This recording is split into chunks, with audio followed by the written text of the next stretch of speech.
Hello, Stitchers. Welcome to Stitch Please, the official podcast of Black Women Stitch, the sewing group where Black Lives Matter. I'm your host, Lisa Woolford.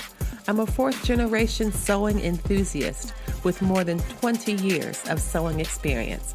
I am looking forward to today's conversation, so sit back, relax, and get ready to get your stitch together. Hello, everyone, and welcome to another amazing episode of the Stitch Please podcast. Florence Taylor is an actor, a mom, a creative, a rare talent. And when I look at her photos, I feel like I am looking at a person on stage. Take a pause right now. Go to Instagram and put in FTMOM3.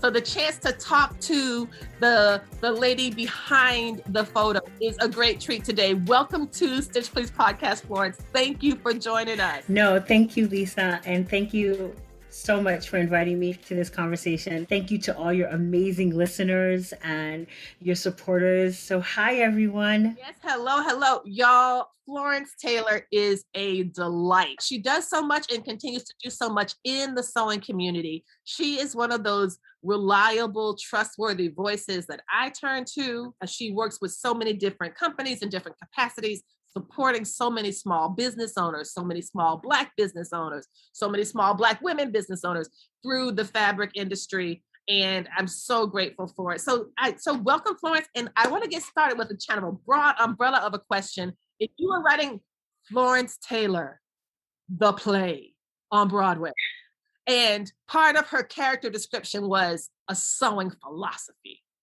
what would it be? I look at sewing as my love language to myself, to my family, to my friends. So it's wearable love. Wearable love. That is so beautiful. Because sewing came from a place of love for me when I didn't think I was worthy of it, and when it was missing in terms of a void of my mom passing away. So when anybody that I love wears something that I make, they have to know that I literally whisper into the sewing. That's why I sew with an old machine. I whisper thoughts and I say things aloud. Like if I'm making something for my son, I in this climate, when I make him something, I'm like, I hope this is bright and someone sees him. I hope that this doesn't attract too much attention, but yet makes him stand out. I hope that when he's walking in this, someone sees that he is somebody that is worthy to still make it home. I'm not even kidding. I literally whisper these incantations for him, for my husband, and even for my daughters sometimes. I just want them to be noticed in the sense that they're remembered, yes, but they don't have to be memorialized. Yes, I love it. And I am so grateful to you for articulating that so clearly, because it reminds me of so many things at once. First, when you think about your sewing as a love language, it is a communication. It is a process of exchange. It's something that you are giving, but also you are receiving. Absolutely. And that, I think, is really very powerful. It's important, I think, to recognize that, the things that animate us, the things that shape us and drive us. That is so vital. At the same time, I'm getting this kind of whole Old Testament Bible vibe, right? Yeah. From the incantations, yes, and the prayers, because what I'm remembering is the story of Moses' mother wove this basket for Moses to go in. Yeah. She knew that to keep him safe, she had to let him go. Yeah. Having a Hebrew baby in this time was death for the child. So that the Pharaoh was calling for the destruction of I'm calling them Black, but destruction of Hebrew children in the same way we see the state arranged against our children. Yes, absolutely. And so the way that she was weaving that basket to put him in and saying, you know what, I'm sending you out into uncertainty. But one thing I want you to never forget is I love you. Absolutely. And it's such a beautiful process to kind of imagine you sitting at the machine and knowing that what we know as Black mothers, that there's nothing we can do Nothing. once they are out of our Yeah. sight, but we can invest our children in knowing their worth, their value. We send up prayer. Yeah. We call on our ancestors to protect and watch over them. And that we do that through the craft of sewing. Yeah.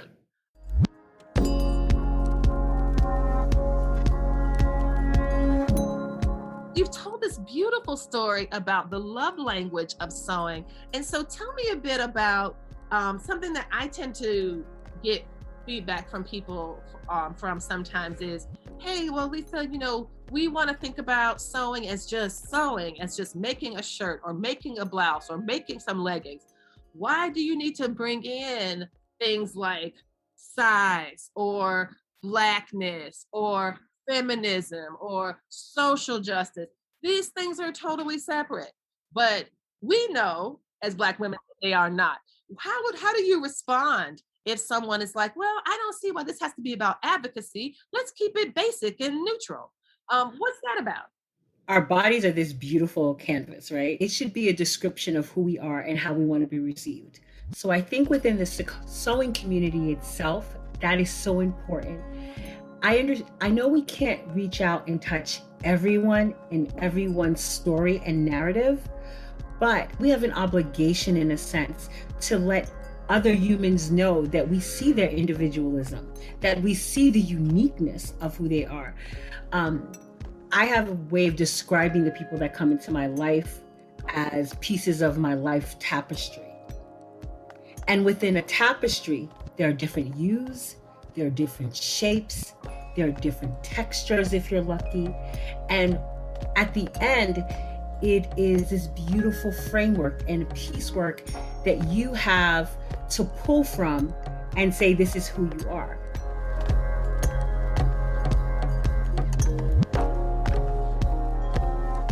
I am not that Eurocentric ideal of beauty. Heck, I'm not even the Black woman standard of beauty outside of having a big bust and an ample behind, but I have a tummy. And I don't know who these BBW women are without a waist, but that's not this story. How do you have a booty and thigh gap? Like, where do you put it? Like, you can't have thick thighs, save lives, a lovely booty ass, a bootylicious booty, and a thigh gap. Why? I never understood how thigh gap became an ideal, because I don't know either.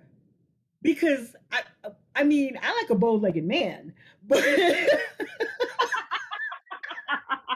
my husband ain't never said, "Ooh, look at that thigh gap happening." It took so long for me to even appreciate that, and that was through one of my beautiful Tapestry sewist sisters, Veronica Bell Cole, Needle and the Thread, who is... She is the bomb.com. She's so great. She's everything that I wish I could have been 10 years ago and I aspire to be now. So she made me start to really appreciate my body more. I wasn't listening to my children who were consistently telling me how much they loved all my parts. And that was a disservice to them because they're young and they're children. They're saying things just to please you, right? But as you get older and as they get older and teenagers, and they still see the beautiful uniqueness of you, you have to take a step back and say, okay, maybe there is more to me than being this mom. Maybe they actually see the woman of who I am. And I love that too, because sometimes when we're in a position of preparing to spiral, we're able to discount those parts of the story that don't confirm our negative thinking about ourselves. Oh, well, he's my husband, so he's gonna say that. Or they're my kids, they're just saying that, And I think it has to do with, as you were saying, like honoring their truths as well. Yeah. I guess the question for me at the end of the day becomes, who is being served by your self-doubt? Wow. Who benefits from it? You don't benefit, right? Yeah. who benefits? And it feels like the diet industry benefits, capitalism benefits, that these things are kind of deployed in a way that make us, either buy products or whatever, to fix our broken selves. But if we realize that we're not broken, we can buy less shit. The monetization of this self-doubt is one thing. That spiritual assault of ourselves, that breeds, for me, a next generation of those that are fractured and broken. And there's nothing wrong with being broken if you understand where the jagged edges pieces come, right? So if you think about yourself as a window pane is whole, right? There's no cracks to it. But a stained glass is broken, but beautiful in the sense that it still brings in light, but it illuminates it in so many different hues. And that's what I think human beings are. We have to start looking at ourselves not as just plain window panes. We have the potential of being just as beautiful and as necessary as stained glasses, which are works of art, to be perfectly honest. Now, I want to talk about the story of your garments. And when you go to create a look, I was thinking about, like, one of the things I find so appealing about your Instagram profile is that it's almost like each image is very different. Like you are unafraid to change a hairstyle, change the setup, photograph here, photograph there. When you're creating your garments, do you start to think about them in advance about what kind of photo setups you're going to do? Do you think about styling and that kind of thing from the very beginning? Or does that something that comes to you after things are finished? It starts with the fabric. So I have almost a sensual love affair with fabric. My husband has looked at me sometimes stroking some silk, and he's like, "Oh, okay, all right."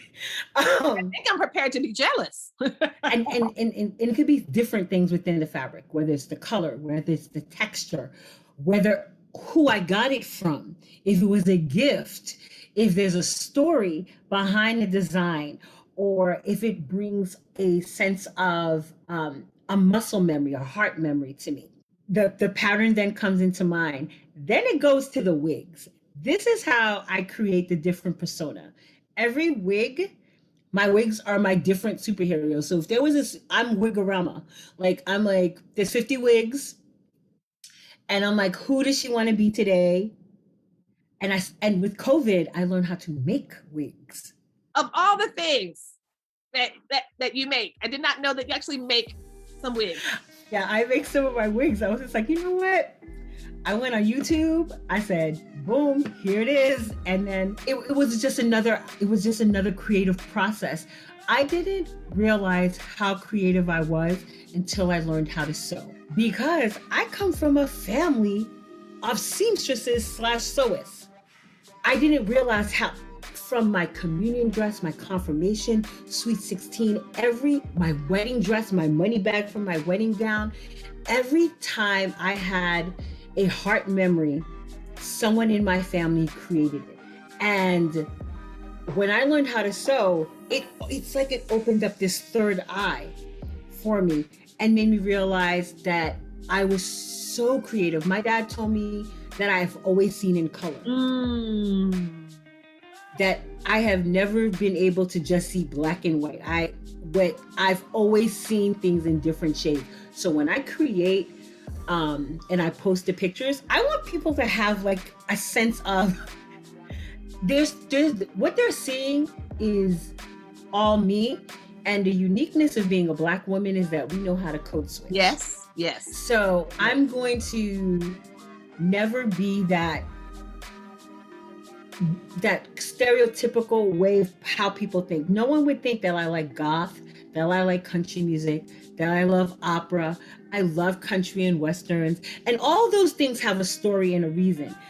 Being a first generation born American, my parents are immigrants. In Haiti, all they had was cowboy movies and western movies. So they grew to love westerns and country music. So growing up, my dad would we would drive to Canada and he would sit in the car with my mom and sing that Gambler cassette from Kenny Rogers. And so you look at me and you're like, what is she trying to tell in this post?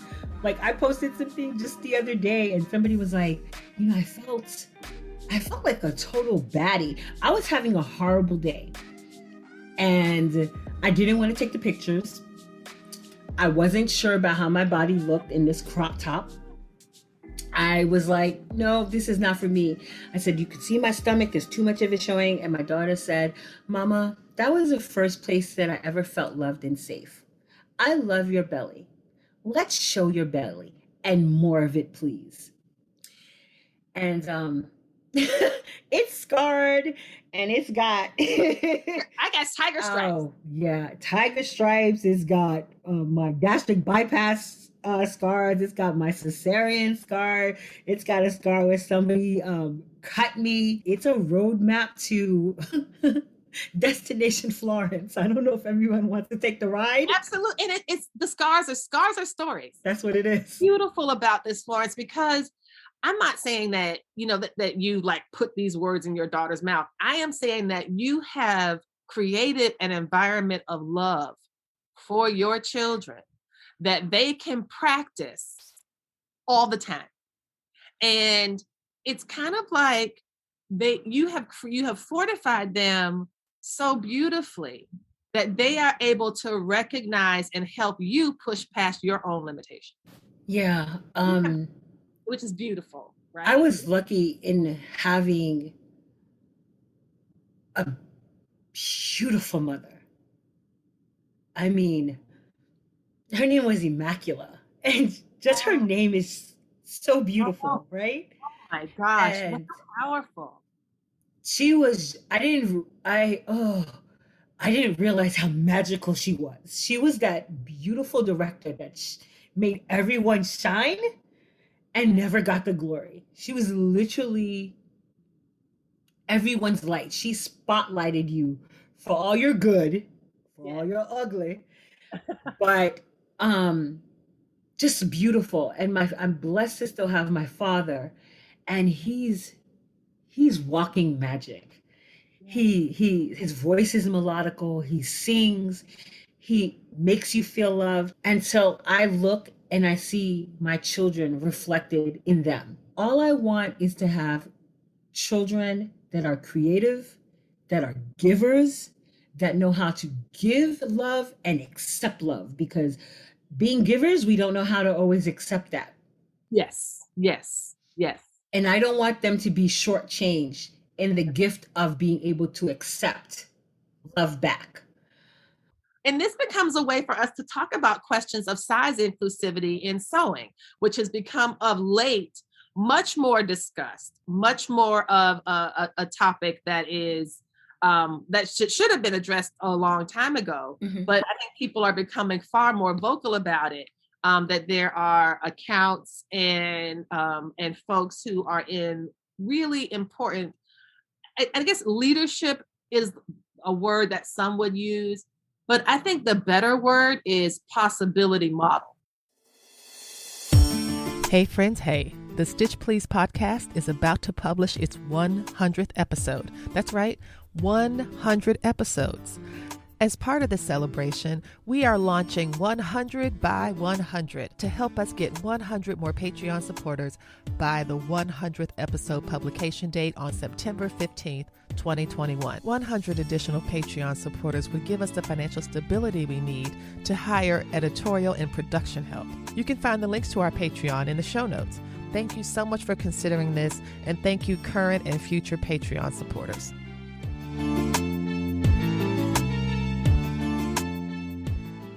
It becomes so important, particularly in a visual medium like Instagram, to see a variety and range of possibilities, because it is very hard to do something you have never seen. Yeah. And absolutely. And so when I think about, as you were mentioning, Aronica as being like a friend, a heart sister, and a mentor, I think that she's also a possibility model. And I think you too are a possibility model. I think you are a possibility model for your children, obviously, as demonstrated. And you're also a possibility model for all the people on Instagram who are following you, who are thinking about their sewing, who want to learn to practice the craft of sewing, who want to be recognized in and by aspects and scenes in the sewing industry or in the sewing community. And I think you do that so well. I think for me, size inclusion is so important because I have looked at both the different spectrums of size, right? From our beautiful, wonderful, smaller stature petites to our wonderful, high-rise, glorious, curvy pluses.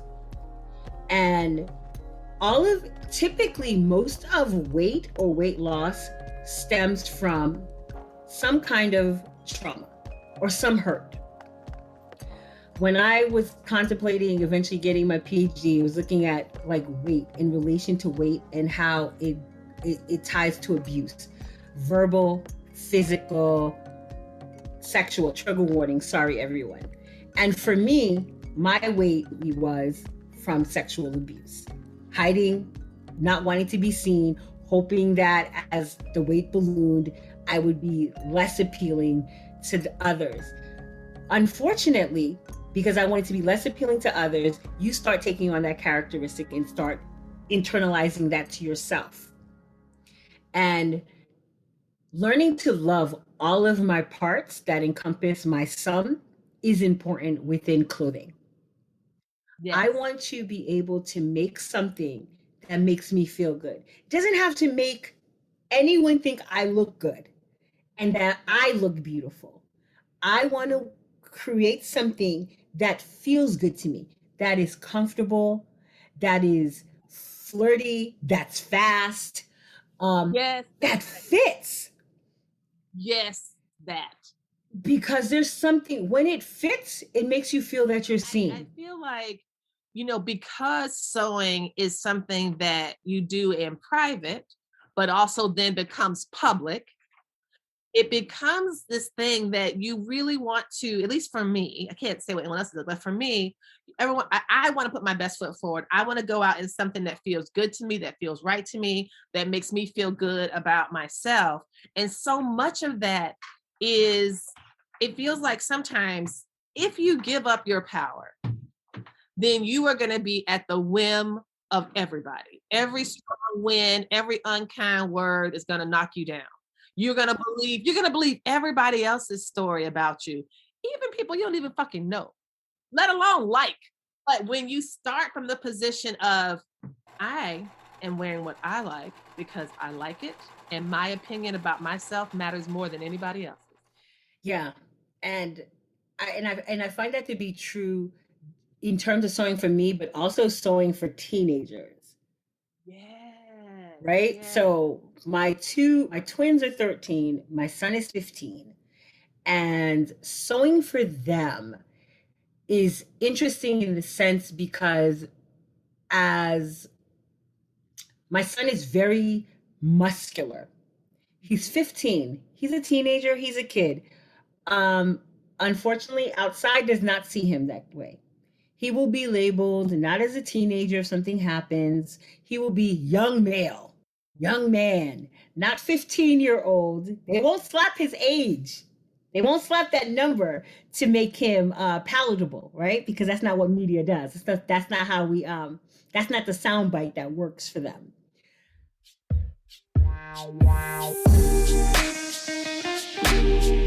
I want him to be very comfortable, and I want him, he's a cool like aesthetic. He's like part Rat Pack, activist, and skater boy. He doesn't realize that he is a leader because society has told him that he should be a sheep and quiet. But he is very much a leader. He walks in, he's attention grabbing without being attention seeking.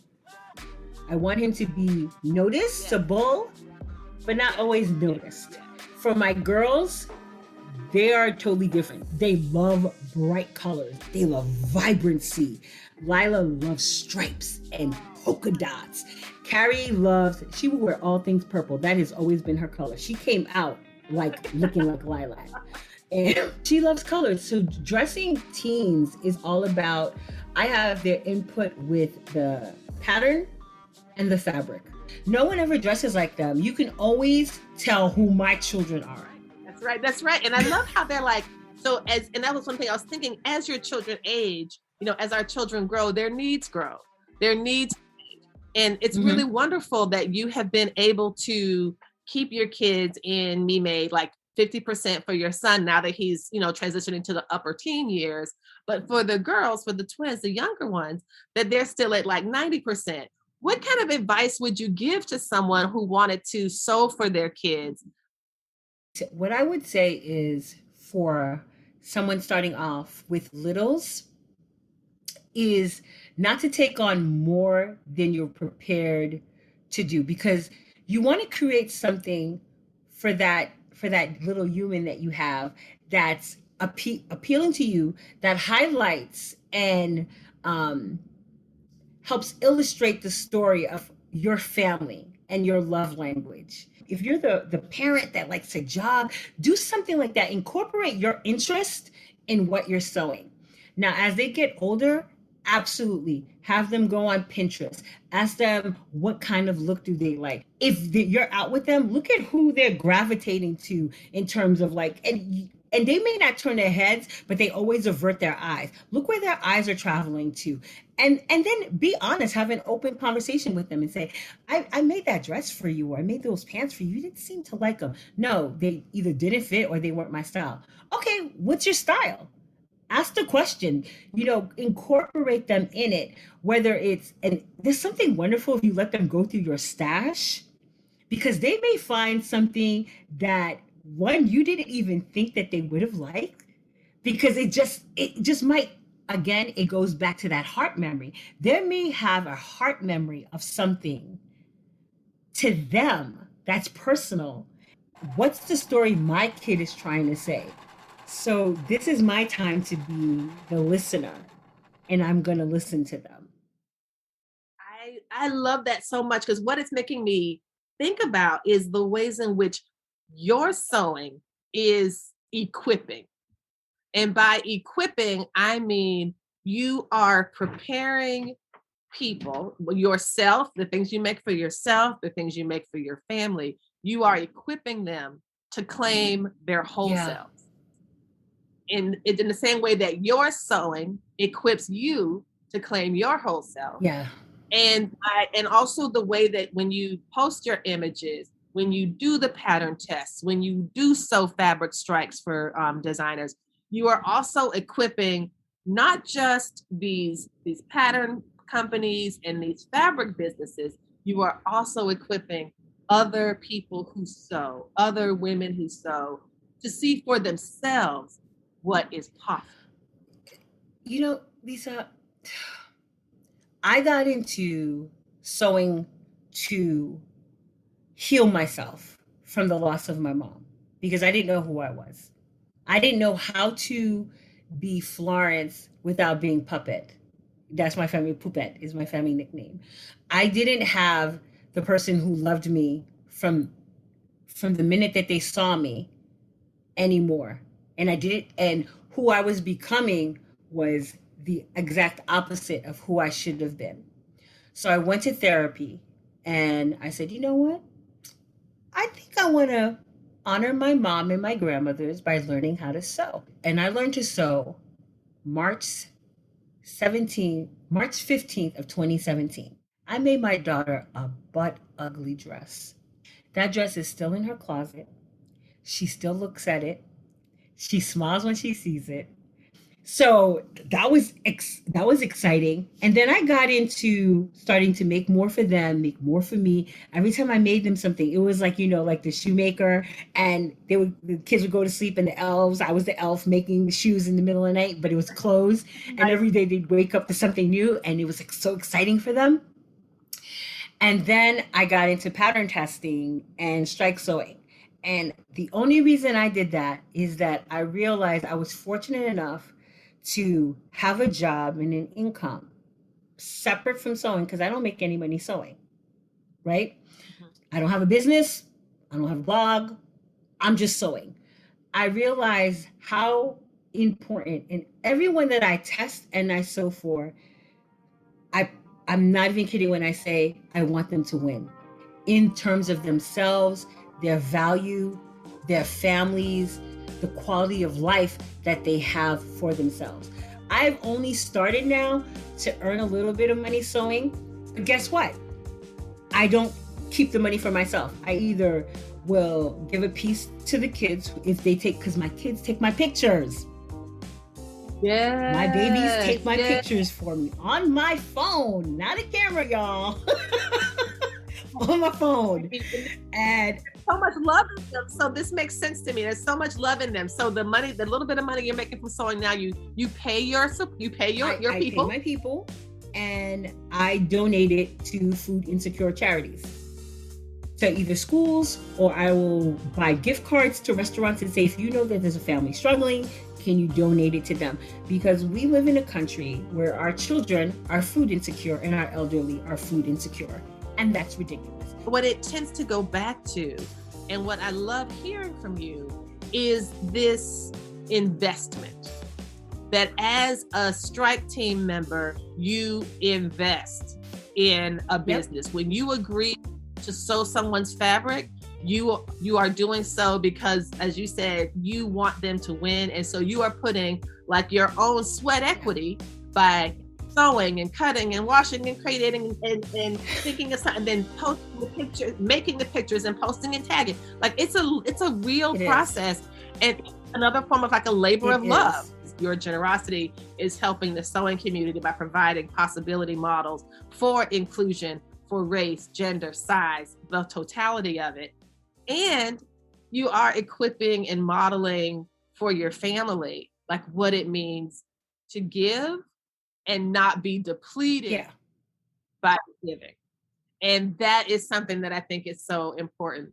We are going to need to wrap this up because time flies when you're having fun. This is fun. So I'm hoping to get a chance to talk again soon. But tell me a bit about what's coming up next for you. Like, what are some of the things you're looking forward to as you move through your sewing journey? So for me, I want to go into more philanthropy in terms of monetizing my affiliate links. I want to design. I want to appear in more lookbooks. I want more plus size, petite representation.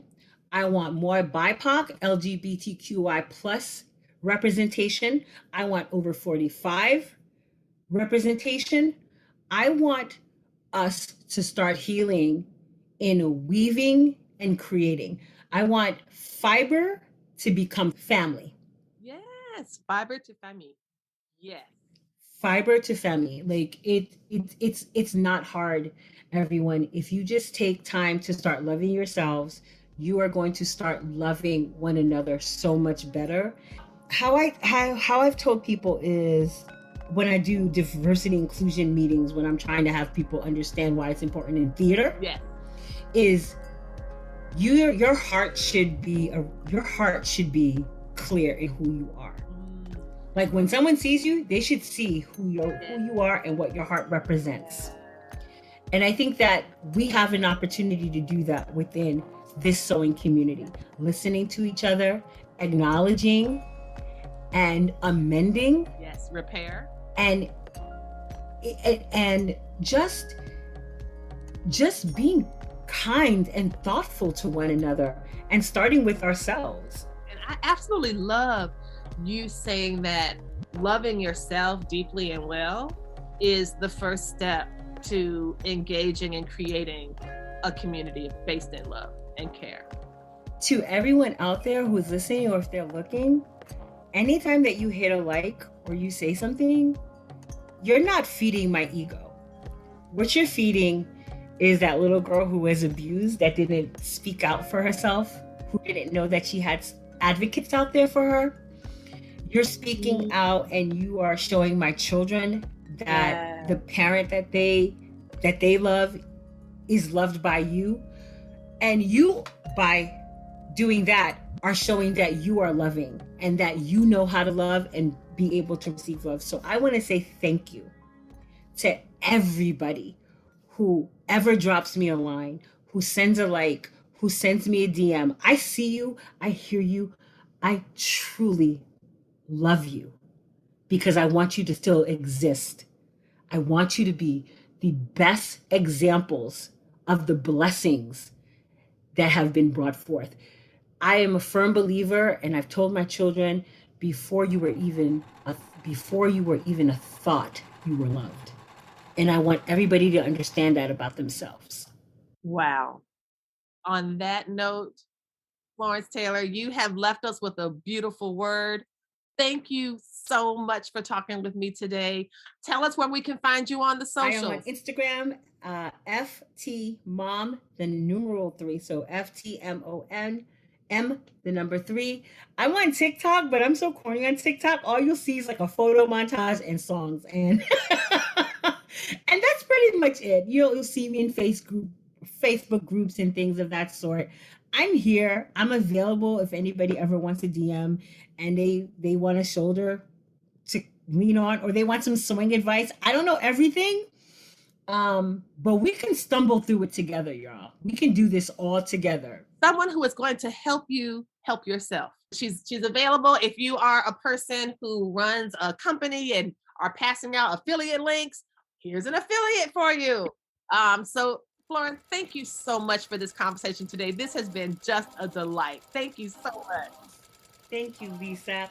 I am blowing kisses to Lisa, those who are not on her Patreon, who should be on her Patreon, because this is a Black-owned business. And if you say Black Lives Matter, Black Money Matters, please do so and subscribe. Thank you. Yes.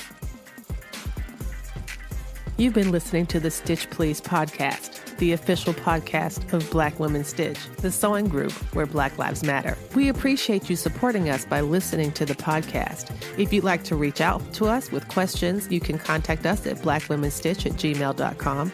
If you'd like to support us financially, you can do that by supporting us on Patreon, Patreon.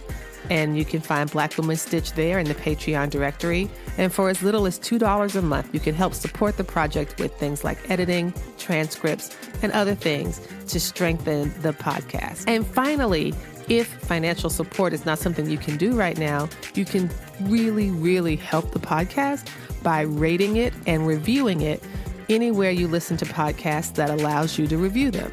So I know that not all podcast directories or services allow for reviews, but for those who do, for those that have like a star rating or just ask for a few comments, if you could share those comments and say nice things about us at the Stitch Please podcast, that is incredibly helpful. Thank you so much. Come back next week and we'll help you get your stitch together.